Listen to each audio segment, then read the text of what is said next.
I'm Greg Hunter. Welcome to USAWatchdog.com. With us a popular guest. As a matter of fact, many of you have been pinging me and asking for the guest that's out with this his latest report. He's on our on-air air. You see here the Jetson type vehicle. His newest report is called the Soaring Twenties. You kind of gives it away right here. HalfPastHuman.com. Of course, it is Clif High. Clif High of HalfPastHuman.com out with a brand new report. Thank you for starting the brand new year with us, Clif High. Welcome to USAWatchdog.com again. Welcome back. Thank you much. It's nice to be here. I got to tell you, you made some huge calls on I'm just going to go by the calls I heard and the calls you made on the air. And I tell people that you'll be the first to say you're not 100%, but whoo, man, some of the calls you made, you said that Donald Trump would be elected pretty big. If they don't cheat, basically. But he did elected pretty big. I think they cheated, but he still got elected big. You also said the night of the election, our data sets say that Hillary Clinton goes missing. She goes missing. Sure enough, she did go missing. You also said Bitcoin would hit 13.8 by February of 2018. Sorry, you were low and early. It hit, 20,000, and now it's bouncing all over the place. We'll talk about Bitcoin and where you see it going. But you also said this, and this is where I want to start. And that you said, about a third of the mainstream media, they're going to take a hit. They're going to have some sexual problems. My data sets are saying sexual problems, misconducts, cover-ups, things like that. Wow! Another unbelievable hit that you got out of your predictive analysis, your predictive linguistics, as you call it. Unbelievable. Tell me, is that over? Is the rampage, is the revealing of all this sexual misconduct over in the mainstream media? No, the part we saw in 2017 was just it was kind of like the titles. We've got the main feature coming up in 2018 and 19. What does that mean, main feature? Explain.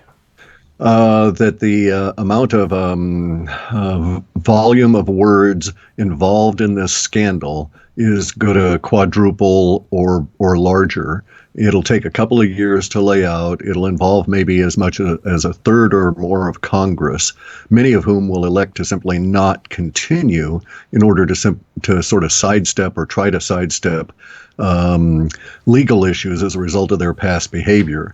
But a number of them will actually be plucked out according to our data sets. And by the plucking out, there's a lot of words around arrests and this kind of thing. I don't know how you arrest a sitting member of Congress, but that's what the data seems to indicate. Wow. And so we're looking at 2 years of the unfolding. So it'll peak probably this time next year and then slowly fade off and the legal stuff be done in 2019. What about the mainstream media? Is the carnage there over? You said about a third would be... Go ahead. Yeah, it hasn't even started, Greg. I mean, we've got the few people off the top. It's just going to roll out. Now, what's occurred is you've seen the main headliners, okay, and so now there's going to be all kinds of rollouts into the back office, into the supporting cast, and into I don't know what they call them in the movie business, but those people that do things, build sets and do CGI and all of this. So it's not just within this narrow niche of the visible media. It's a wider kind of an effect within the media per se, and it will indeed ripple out into the pedophilia in a very large way. And the data sets seem to indicate that some of the people that are taking hits now are doing so because they know there's far worse crimes they could be accused of. And so they're happy to get out of town, get out of Dodge on just this little charge, so to speak. Ooh, that's pretty interesting. Far worse crimes. Are some of them going to just stick around until they have the pedophilia, the child sex, whatever you want to call it, come down on them? Yep, you can't cure stupid. More big name people. So basically the sex charges so far, the heterosexual sex charges, the women, the men on women, basically going after people that work for them or whatever, the Matt Lauer things with a button on the door, that goofy stuff. That's the low hanging fruit. Correct. The heavier. And it's going to get. Go ahead. I say it's going to get to the point where the data, like maybe it was 2 years ago we started getting hints of it, and I started writing about it. But it's going to get to the point where there's a sort of a social revolution within the USA dollar empire. So it'll extend out into Canada, to the EU to some extent, to Great Britain a great deal, and to some extent into Australia. But what's going to happen is the backlash against this is going to be so deep that you will find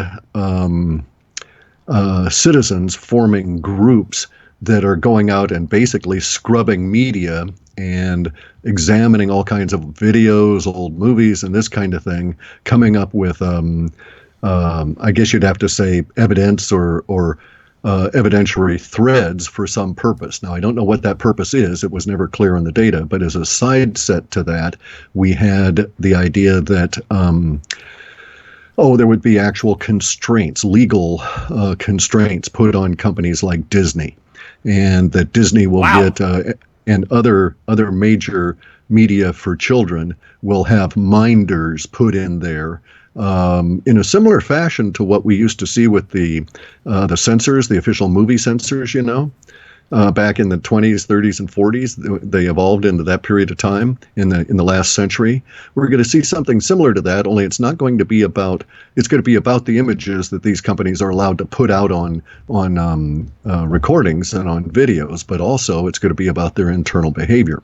And so I expect that the reason that I have this suspicion is that there are data sets that suggest that there's going to be something of an uproar as parts of this are subbed out to business. In other words, some companies are going to be formed that are basically going to be like compliance companies, and they'll be hired by the government to go and mind and sit and watch these people do work and tell them, no, that's against the rules. You can't do that. We're not allowing this image to go out.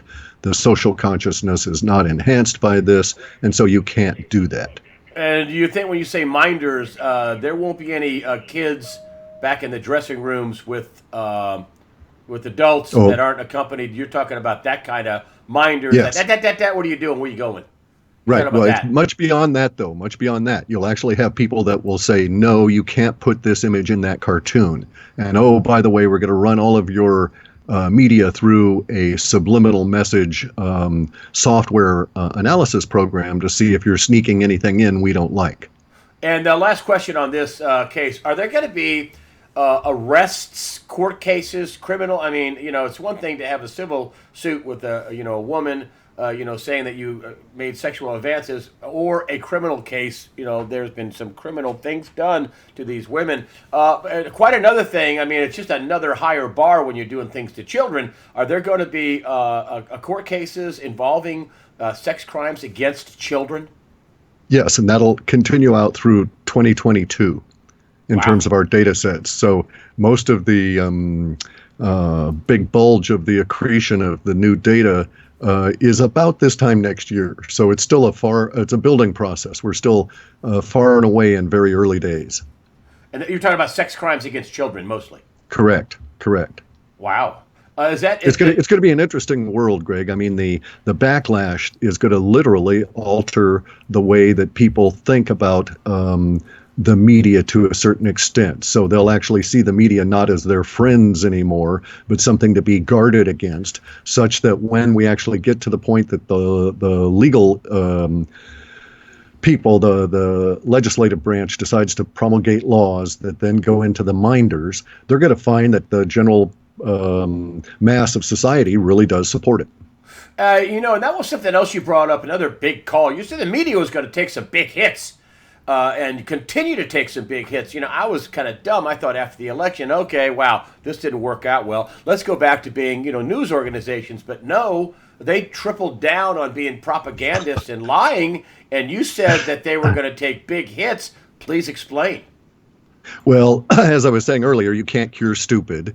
the media controllers are on a particular path that they don't have any way of backing off of, and so we're not going to go back and recover the kind of media that we had in the last century, say prior to Nixon, okay, where we had some really honest journalism going on all the time. We're not going to go back to that with corporate media. What we do have is the rise of the alternative media, just basically getting up and kicking ass on existing large-scale corporate media, such that by 2019, the landscape is essentially 100% changed. This will also be impacted by finances and demographics, because the dwindling number of audience for the existing, what we think of as mainstream media, is going to get to the point where it's too small to actually support them against rising charges. Bear in mind that these companies are going to face huge levels of economic liability as a lot more information comes on out and they start getting sued. So one of the temporal markers we have for 2018, in a general sense that's spread throughout chunks of the year, is the idea of lawsuits originating. I don't know if it's class action or individual or what the circumstances are, but going to specifically to media lying. And, it may be now kosher for the media to lie because they've been given some level of government protection with their Propaganda Act, but the data is suggesting that somebody's going to find a legal means to sue what we think of as the mainstream media for I guess you'd say, consumer fraud. Oh, wow. Wow. I'm stunned. You got sue for consumer fraud. I want to ask one other thing, and I want to. I'm sorry. I'm writing this. I'm writing down notes. I'm crazy. It's very interesting.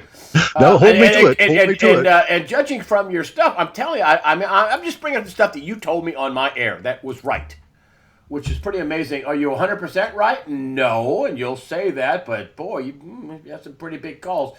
I want to ask this question this way: is Donald Trump going to win the fake news wars? Yes. Explain. There's a conjunction of data sets that indicate that our social order is in the midst of a major change. And this major change will continue on through about 2022, which is why the current report is set up that way, going out 5 years. Plus, we had a lot of long-term data I was able to mine. Within that area, we have these conjunction of sets that show that the rising outrage against individual crimes within media will combine with this sort of a cover your ass kind of a thing that will come out of the legislative branches that will try and piggyback on this general, we're dissatisfied with the media and the direction that things are going and so on. Then we'll get the consumer fraud kind of suits coming up. And all of these things will be in conjunction with the continued investigation into the crimes and the elimination of a number of very key players. So we have to look at it a different way than a usual kind of battle between politicos and their media stooges. Because in this regard, we've got a number of the major media people that will be plucked out due to their past actions, due to their crimes, at a very key moment, thus rendering the decision making processes within these organizations damaged just at the time they need to have cohesive, clear thinking in order to survive. So a lot of them will not survive. So wow. Our data sets are not being particularly kind at the moment to the idea of CNN even existing as we understand it now 2 years out, that kind of thing. I just choose them as an example. It's not going to be limited to them by any means. Wow. Wow. Wow, wow, wow. I got to tell you, when I worked at CNN, I did not do fake news. They paid me to do hard-hitting investigations. I did big frauds. I did depleted uranium munitions against the military. Of course, maybe that's why I'm out. But anyway, they worked that way when I was there. An unbelievable amount of supervision, of legal standards. The journalists, your bosses. I mean, you didn't say anything without everybody knowing about it. There wasn't unless you were on the White House lawn and you did a live shot. I mean, this stuff where they're going after the president, oh, well, we had two sources. What? Who vetted that? Are you crazy? Well, one of them was a dog. I mean, yeah, I've said this before. I mean, this whole thing with the Comey deal, where the reporter goes to his boss. I got to out. They got this thing. Hey, boss, I got this thing about obstruction of justice with the president. Great. Who's your source? I can't tell you. Do you have any documents? Yes, I got a letter. Okay. Do you have it? No, they're going to read it to me on the phone. Go for it. Green light. It's the president of the United States. Go for it. I mean, it's stupid. Anyway, yeah. I can You see can't why cure they stupid. Yeah. you can't. I can see why. I want to go on to the economy. The big tax and Jobs Act. I mean, that people are calling it the Trump's tax cuts. I had Martin Armstrong on talking about how people overseas. And this is real world stuff, and you can blend it into what you're getting in your predictive linguistics. He says, I was summoned to London. The Chinese are freaking out.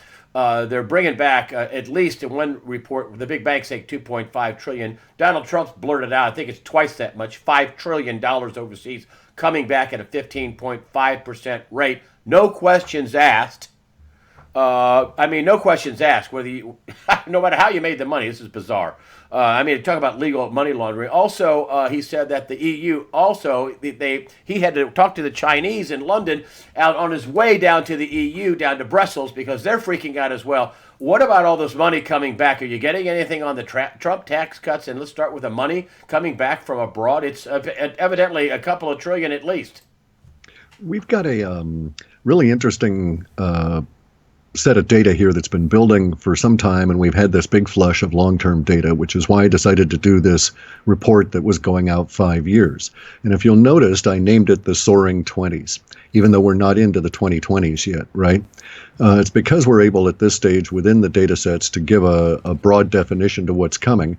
And our 2020s, to some extent, emotionally, are replicating the kind of language you would see in the newspapers and even to a certain extent in the limited newsreels and stuff they had at the time of the 1920s.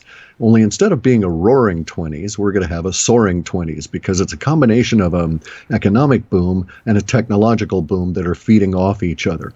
And so this positive feedback loop is going to be sparked by this by the language around the tax redo. Okay, it's not a reform; it's a total redo. Right? They've eliminated a lot of issues there. So this money coming back is going to create a resurgence. A new kind of an American is going to be arising out of this resurgence. And we're going to be in a new great generation forming, okay? Not the millennials, but the ones that are behind them are going to be like another one of the greatest generation that fought World War II in the 1900s from the United States perspective. And so that generation is going to be busting out at a very young age because of the combination of all of the circumstances in which they're living. And so we're really getting into a period that I didn't want to say Yankee trader. I didn't want to say mercantilism, because it's not that. That led us into the current level of being all lawyered up as a society. And what we're going to do, according to the data sets, is to spring off of these economic changes that are so significant and create a whole new social order that is really like the Soaring Twenties is really a good image for what we're getting into. It'll be a period of economic boom that will continue for some time. It'll be an economic renaissance that will be along with a technological and a scientific renaissance that will also include this look back at human history. And all these things will combine to create a new America, and a new American will emerge. So in the past, we've had like the stereotypical Americans that were formed by, like major writers, like Mark Twain wrote The Innocents Abroad, and talking about Americans doing the grand tour, they called it, of Europe. And so that defined what America was to itself and the rest of the world for a generation. And then we had the ugly American in the 50s and the 60s. And again, that defined Americans to themselves and to the world. And we're about to go through another situation where by 2020, we will have this new image, whatever it will be, of this new American emerging in their place in the world. And it won't be Pax Americana. It won't be America, the police state, trying to control the planet. China is going to be the dominant economy, but right there next to them is going to be this resurgent USA. It's going to be really thrilling. I'm quite excited to read the stuff within the data and to write the report that I've come through in these last couple of months because of the successful optimism that is appearing relative to that. And you're seeing the language around the tax restructure, around the bond debacle, and a lot of these kind of things, all combining at this point from which will spring off on this new adventure. I'll get to the bonds in just a minute, but being you brought it up, it sounds to me like Trump gets a second term. Am I wrong? I don't have anything to contradict that. I do have some things to suggest that is the case. Okay. My next question is the debt. Another thing that I just had David Stockman on, former White House budget director in the Reagan administration, understands big numbers, smart guy. Also, Martin Armstrong, just my two most recent interviews, and both of them agreed on this point, and that was something's going to have to be done to the debt. We're going to have a spiking interest rate situation. It's going to catch a lot of people flat-footed because it's going to go up. The interest rates are going to go up a lot faster than anybody imagined. What say you about when you said bond debacle? What say you about the coming bond debacle? Let's just go with your word. What's going to happen is exactly that. We're going to have interest rates that are taken out of the hands of the Fed. They're going to rise very rapidly. It's going to cause a lot of people to be euphoric because at the same time that's occurring, and I don't know the mechanism, so I just know what the data is telling me. But at the same time that is occurring, we're getting a global rise of confidence within the dollar and within the dollar management. And that causes the dollar to gain purchasing power slightly against the other failing fiat currencies. And the bond action causes people to want to move out of the dollar also at that same period of time. So it's really weird. It's all jammed together. You can't really think of them two separately. But as the bonds are going to go through this huge hiccup and start being able to deliver yield, they are showing in our data, even though the market is gigantic, is showing as chasing the cryptocurrencies relative to the yield component. So cryptocurrencies will still have a greater yield. This is indicating that people will be still flocking to get in cryptos as rapidly as they can. And this will continue to press on that, even with an appreciating dollar relative to the other fiat. All of this is coming down as a result of I guess what we're going to have to think of as bond vigilantes, although I don't have the same usual kind of language about about them relative to the initiation of the bond debacle. I mean, when you say bond vigilantes, I mean, people are going to be saying, game's over. No. You got to pay us more money for this. No, correct. You got to pay us. And if you buy these bonds, then that's inflation. And so that's what you're talking about. They're going to be all over the Fed and all the other central banks. Right. Well, we do have stuff in our data sets that are hearkening us back to the hyperinflationary period, the same kind of language that we saw in Germany at the end of World War I, which was 1917 through 1919. And then again, slightly in the Weimar Republic in the 20s. Now we have a wrinkle on this, though, because our previous look at this kind of data had been in absence of cryptocurrencies as an ecosystem.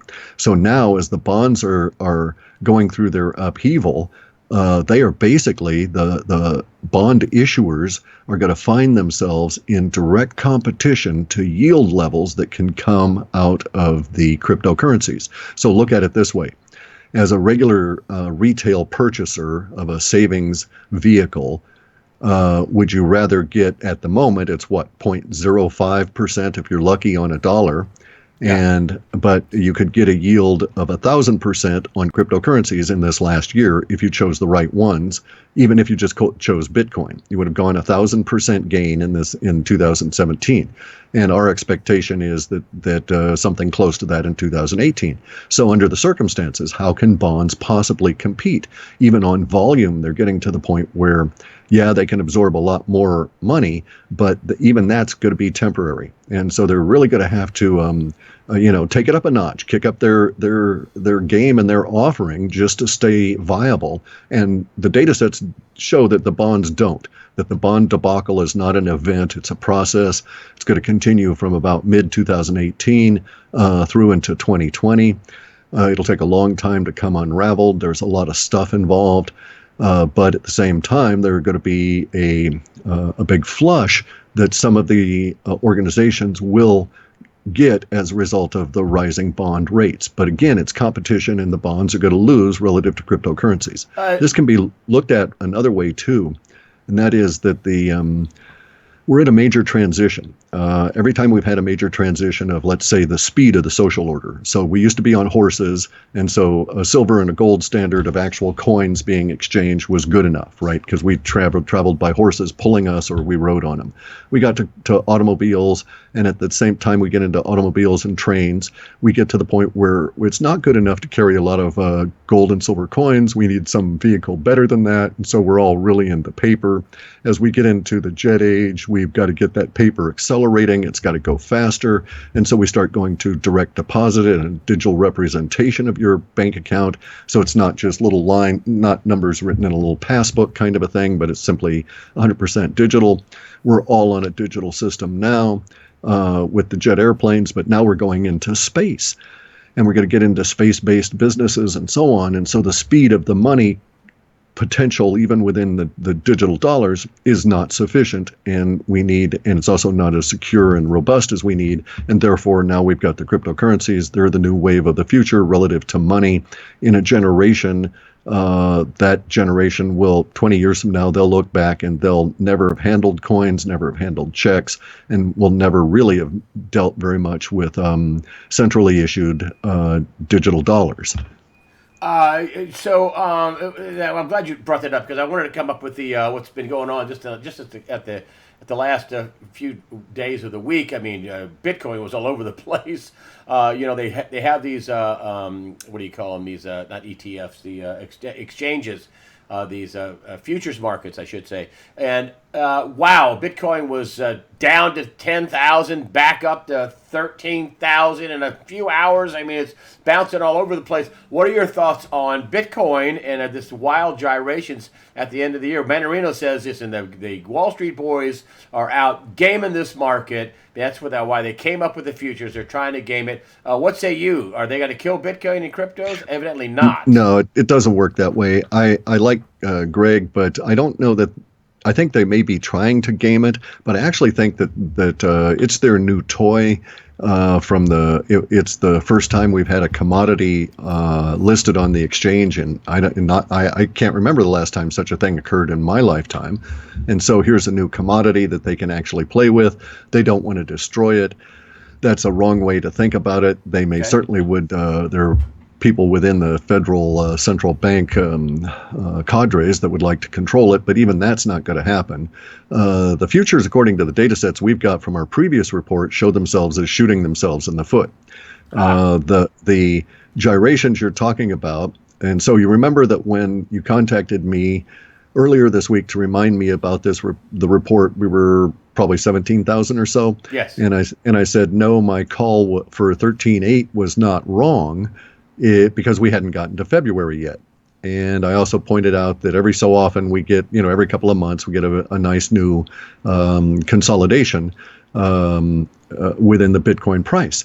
And this is what forms the backside of what I've called crocodile teeth. Not being a chartist, it just looks like crocodile teeth. And to get to the backside, you have these big, very precipitous drops. And it is these precipitous drops that are going to kill the idea of a futures market, because you'll always end up being stopped on limits, because Bitcoin likes dropping 20 and 30% when it does it, and it may do that 6 times a year. And so it's going to be somewhat unpredictable and unstable for the futures. They won't be able to hold on. And it's just a very interesting time. I suspect that the data sets will still be right, and that will shed 13,880. We'll see the last of it sometime before mid-February. Does it go up between now and then? Because sure. It's like what they call range bound.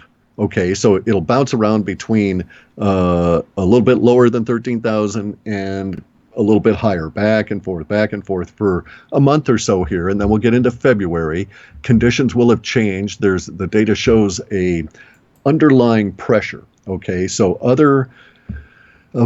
companies that are involved in the crypto sphere, in the crypto space, will be bringing out products that will be accepted in the market and be very successful.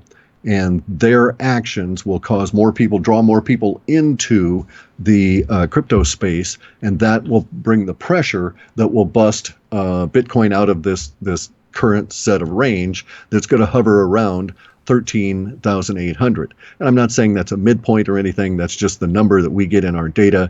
It may drop down to 10,000, although it seems within the data sets that it's going to hover closer to the 13,000 on the bottom, but it may go as high as 17, 18,000 again, and then drop down, and then back up and drop down again. There's some indications we're going to see 13,800 on an up cycle 3 times again, the same way we did the $428. Seems like a lifetime ago, but it was barely 2 years.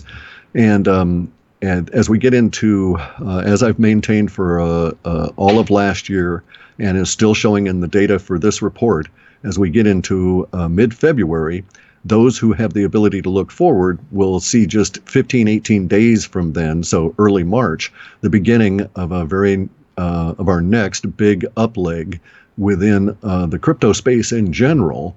As I say, the bottom up pressure builds with these new products coming on out. A lot of the products are going to be extremely wildly successful, and it's going to get us into another euphoric burst that will carry us through into May.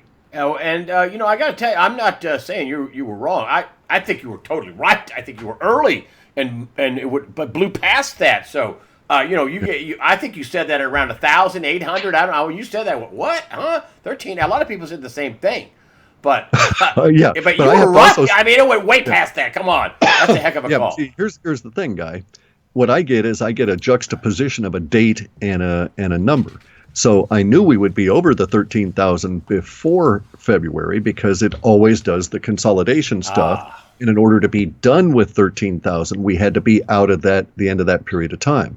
We actually had some early indications for passing the 13,000 in December, but I don't talk about those because I don't do trading.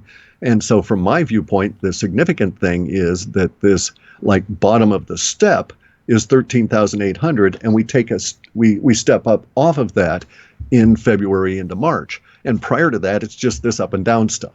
And then that must be coincide with what you were talking about with the bonds also. So the pressure also is as the bond market falters, people will say, well, I'll take Bitcoin. I mean, at least it's going to, be, is that what you're saying? That the bond market falters, people say, well, okay, I'm going to go into Bitcoin. And I've had enough.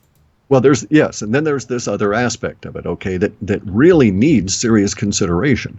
And so I'm going to state it a different way than I have in the past, but it has to do with the adoption cycle for technology. And we've got a situation where, if you want to look at it one way, there's, as I've described it, there's about 1.5% to 3% of the population that we can consider to be innovators. Now, the next tranche of the people that are coming into Bitcoin are not the innovators. They're the variously described as early adopters or visionaries. And in the past, I've described it as the process of these people coming on in, but let me just state it as the lump sum, so to speak. If we look at the total population of the planet and say that there's maybe 1.5% of the population of the planet that's involved in cryptocurrencies, Well, this next tranche, this next cohort that's coming in is 13.5% of the population. Oh, you're gonna get big moves. Exactly. And see, this is what's going to kill the idea of futures because we're still going to form these crocodile teeth. And so each and every time that we do so, we're going to have a correction that will probably be, I mean, Bitcoin seems to like these corrections, these consolidations of around 30 to 40%. Wow. And that's when we establish our strong hands and wash out the weak players. And it's not like a minor correction of 3 or 4 or 5% that you might see in a controlled market like the stock market. And so people have a visceral feeling in their guts. We get these impressions coming into the data so that we know that when these things are coming. And the action is the 30% drops will be from higher levels to a higher low as we're still on this building trend, but it's not going to be able to be maintained as exponential. These little exponential bursts, like from 10,000 to 17,000, that nearly straight line that you would see in the charts, those always precede the consolidation, and that forms the backside of the crocodile tooth. And we have a number of those lined out for this next year, and some really big numbers because coincidentally, of course, when you get to, so one way to look at it is, well, within our data sets, as we get close to 64,000, we're going to get another one of these. Well, at 60,000, 64,000. I want to just $64,000 this year for Bitcoin. Not in 2017. No. I mean, I'm sorry, 2018. 2018. Yeah. 64,000 in 2018. You think Bitcoin will hit? Oh, it'll go higher than that. In 2018. Yeah. I just want people to remember, for anybody who's sitting there going, say what? I mean, the last time you said this, but hey, it was $1,000, and you were saying it was going to go to 13.8. Right, and I was saying 13.8 when it was under 1,000. That's right. And I'm like, what? And I had people write me going, how can that be? That's a Ponzi scheme. Well, evidently it wasn't. So So you think it's going to go higher? So how high do you think this will go in 2018? Or you were going to say, here's what we're looking at. Fire away. I was going to say, here's what we're looking at, because the idea is that people need to understand that Bitcoin is not like the stock market. So when it gets close to the 60s, in the 64,000 range, we're going to have another 30% drop. And so a third of that is going to be over, in the order of $20,000 drop. And so one way to look at it is, oh my God, Bitcoin's going to go down $20,000 in 2018. But another way is but it's going down to the mid 40s in 2018. So big deal, and then it'll go back up from there. It's just one of these consolidations. I do have numbers because of the emotional impact and the linguistics involved. I have numbers that would seem to suggest that we may hit 100,000 next year, in 2018. The way that they're shaping up within the long-term data is fully supported. It's complete and correct within our processing. There's no equivocation within it because the linguistics have supporting sets that go to how the information is going to be received by the general population. So in other words, we have a range of emotions that are associated with this number of 100,000, so that people will be whispering it just in awe, and then other people are going to just be shouting it until they almost burst their lungs. So, it's going to be an interesting time. I want to just get into gold, silver, gold. You're big on silver. You have said in the past that the industrial uses for silver are so important that it really can't be used as a monetary metal. Gold, silver. I mean, if silver goes up, gold will probably go up too. But you like silver more. What's your predictions for silver and gold? We haven't had the big moves yet, but we haven't had a bond market blowout, and we haven't had a stock market problem or anything like that. Go ahead. Right. The thing for silver is that there's been a tie in our data for, maybe 18 months or more between silver and what we can think of as an energy coin, an ICO that's designed, a token that's designed to facilitate the movement of silver into the industrial usages of it. This language, these sets are still talking about very high price for silver. It's also talking about everybody dishoarding the monetary silver and the coins actually being melted down for industrial use. So at that stage, the price as an industrial commodity is greater than its ability to be used as a monetary unit. And now with the cryptocurrencies, this all makes sense. And what Where we price would would get that be when people or start just 600 or over. I mean, I've got data sets now that show $1,000 an ounce for silver, but I don't think that's 2018. I think that may be 2019 once we get into this new into the renaissance. Okay, we might as well just call it that. There's a okay? technical renaissance coming. We should be able to see it by fall of next year in the form of new products that are being offered, actual new devices. Many of them will be like energy devices. Maybe it's a little device you'd aim at your cup of coffee to heat it up. I don't know, but little tiny consumer level energy devices, right? That will be transmitting as opposed to contact based. So they'll be transmitting, sort of like little ray gun kind of things showing up in our social order. And so the new electrics are going to consume silver in a very serious way. There's going to be a technical breakthrough in 2019 that will allow us to stretch the silver supply even further because they'll be able to do more interesting things with less of it. And it will rise up in terms of its value even through 2019 and 2020. But it will be against a background of a lot of people saying, okay, so silver's 1,000 an ounce. I don't really care. Now's the time to sell it so that I can get into this particular new cryptocurrency, or so I can buy one of these flying cars or something along those lines. So there's a showing in our data sets of what may be generational. I don't know. It may relate to the demographics of the generations, but it's basically a turning over. So people that have been saving stuff are going to reinvest it, get it out into the social order. We're going to leave behind us, to a certain extent, the negative visions that we've been held under by the oppressing of the society, by the idiots, the stupid, evil cabal, the Luciferians, all of these the pedophiles. They've dampened society down for a number of years, for decades.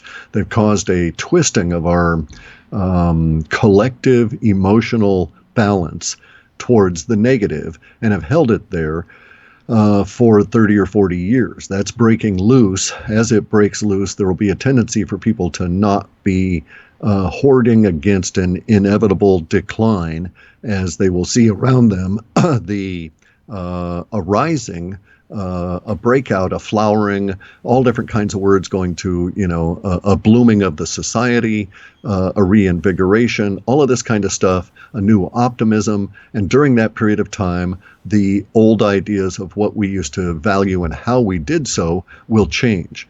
Now, on gold, we still have a connection that shows gold being about a third the value in February of Bitcoin. So that would place it somewhere around 4,000 to 5,000 an ounce, in that 3,000 to 5,000, let's just say, as we get into spring. Now, I say February. I'm not saying it will occur on a particular day in February or anything. I'm saying that's when our first data sets hit that show this relationship between gold and Bitcoin. That continues for some time into summer, and then it would appear that Bix-Weir's Road to Ruta theory is validated, and that there's going to be some level of secrets revealed about gold and the amount of the stuff on the planet, such that we'll start thinking of gold like diamonds, that scarcity exists in gold only because of control, not because of actual material in the ground.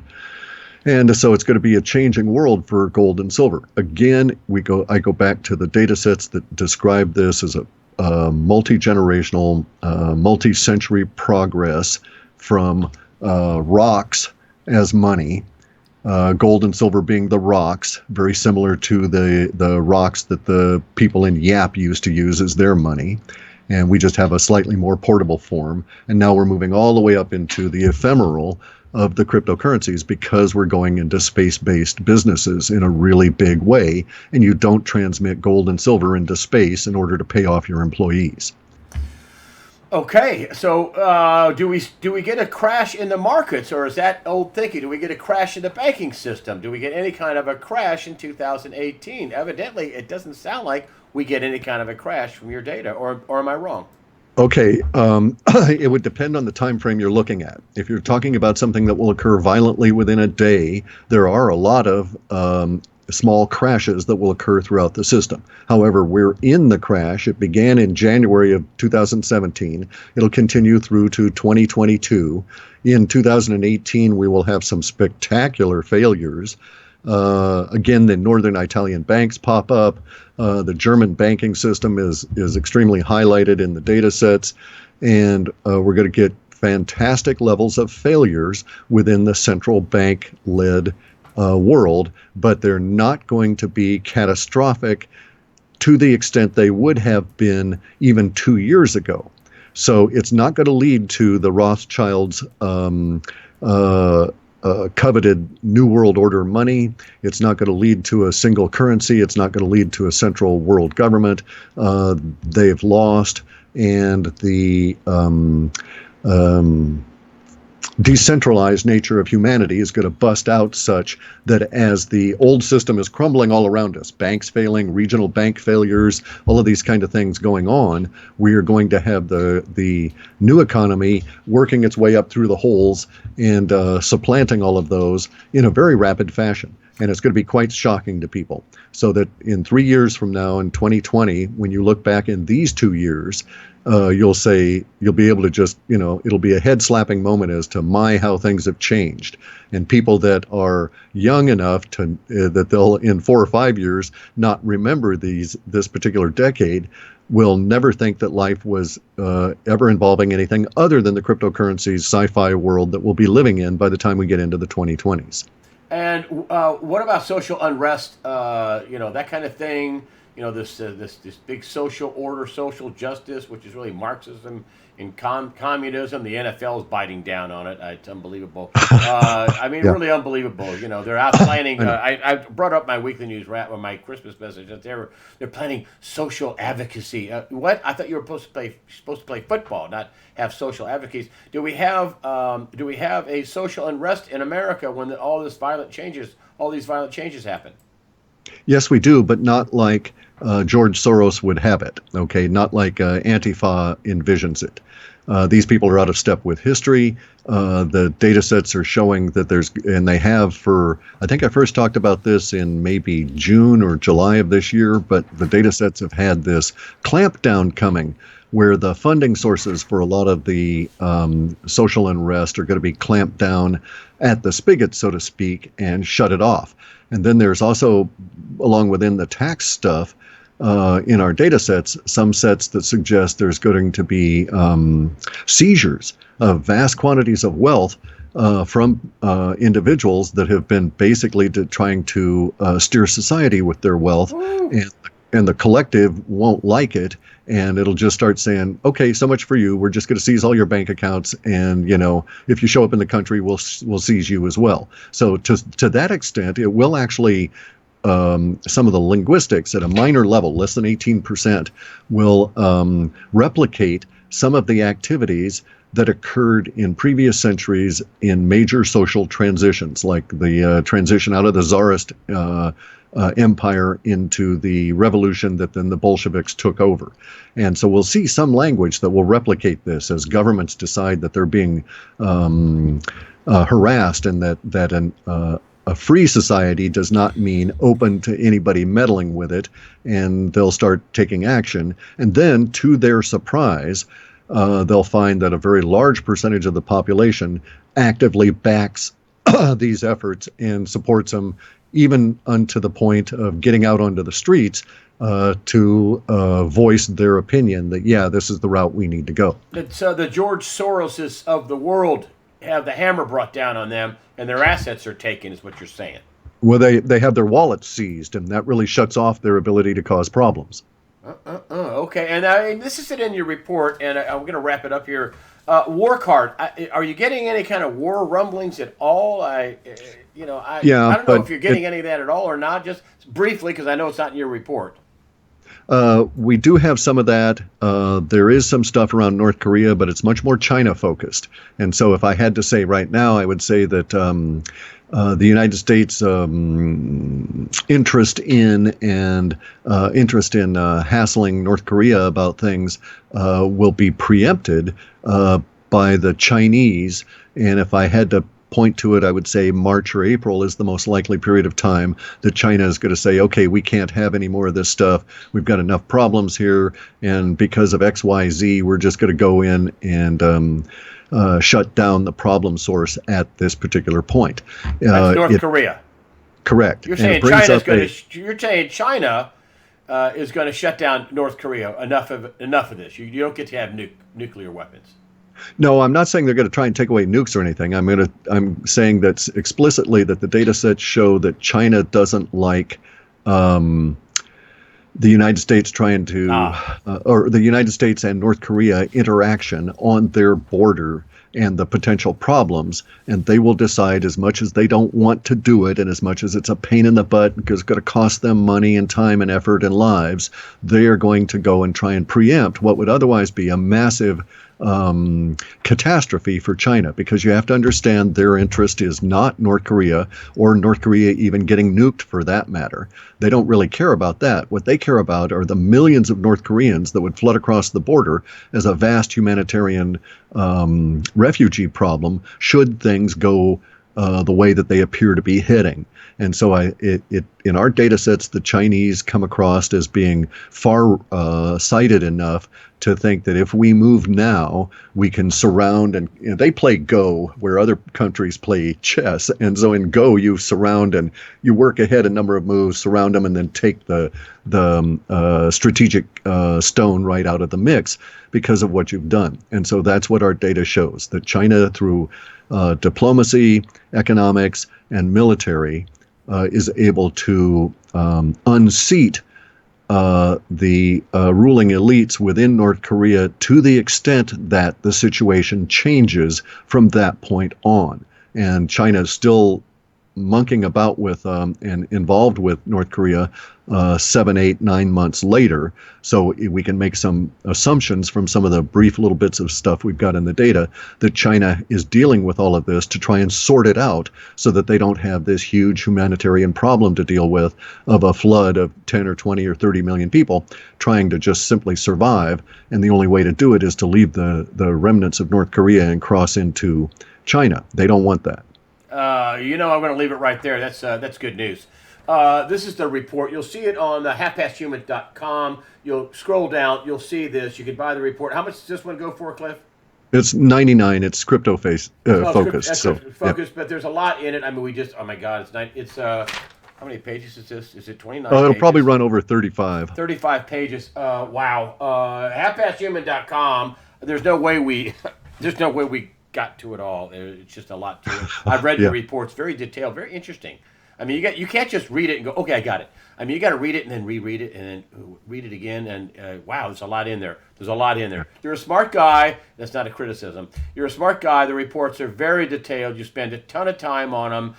You have billions and billions of pieces of data that you go through and you compile and go out and get. I mean, so for people, you didn't just learn this, in a day. You were a big hitter for Microsoft. I mean, all the really hard stuff all over the world to fix, data-wise, they called on you to do it for about 10 years, I do believe. Isn't that right?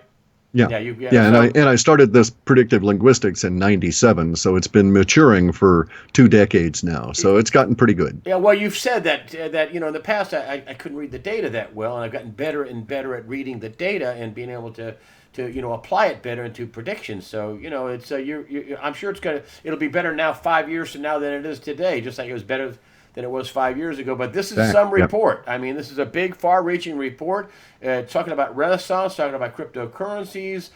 There's some pretty good news in it, too. So Clif High, halfpasthuman.com. Go to the halfpasthuman.com page. Scroll down. You'll see the report. Clif High, thanks for joining us today on USAWatchdog.com. Thank you much, Greg. It's been a pleasure. Okay.